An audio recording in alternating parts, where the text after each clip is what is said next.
family, to another edition of Stranger Thinking Media, where we bring you the gospel of Yahusha, HaMashiach, Jesus the Christ, to address the problems of the modern world. So, stay tuned. We have an awesome show for you today.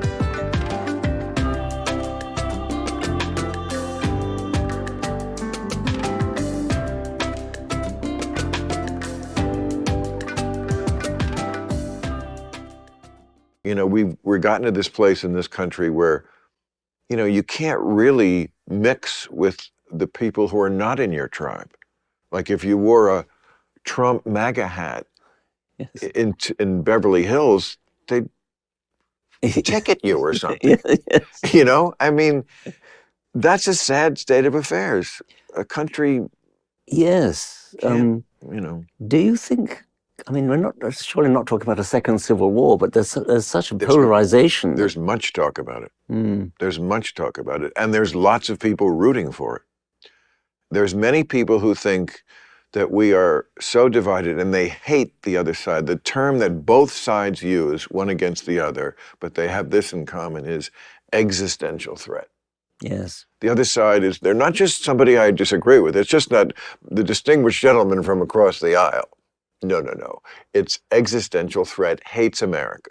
Yeah. And that's a bad, But there couldn't really be, I mean, in the first Civil War in America, it was between states. And so each state picked a side and each state had its own militia. And also there was a border between one side and the other. So if you captured the other side's, you know. But in America now, the armed forces are federal. Yes. And so you couldn't imagine having a civil war. You could. You absolutely could imagine that part of it. The part that you can't imagine is the part you were just alluding to.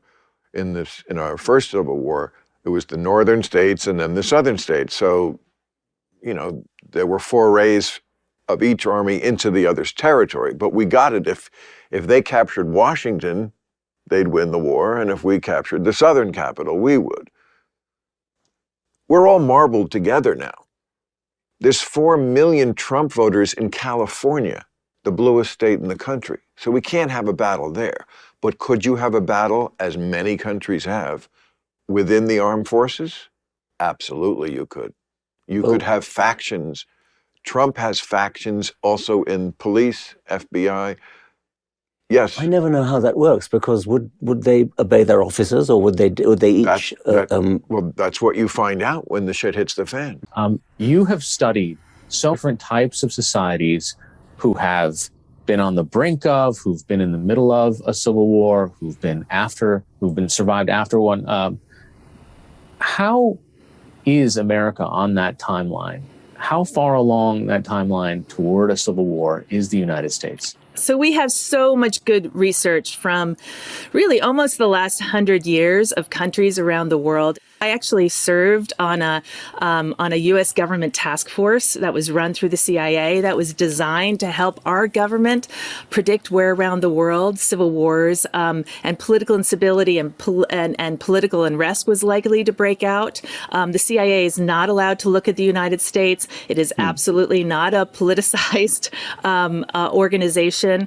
And we know very clearly that the two big risk factors are whether a country has a weak and partial democracy, and whether in those countries its political parties had divided along racial, religious, and or ethnic lines.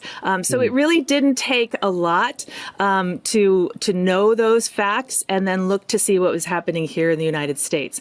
We also know who tends to start civil wars. Most people think it's going to be the poorest members of society, and they have the motive, they have the grievances, they have a reason to rebel, or they think it's the most heavily discriminated, or it's the immigrants, all these groups who are in some ways downtrodden. But again, they don't start civil wars. The groups that tend to start civil wars, especially ethnically based civil wars, are the groups that had once been dominant and are in decline. So they used to dominate politically, economically, and oftentimes socially. And they're losing that position oftentimes oftentimes because demographics are changing. Again, these are not studies that were done on the United States. These were studies that were done on over 200 different civil wars that we've seen around the world. And if you apply that to the United States, you also see similarities. We've seen a significant rise in violent extremism since 2008. Some of it's been on the left, but the vast majority of it has been on the far right.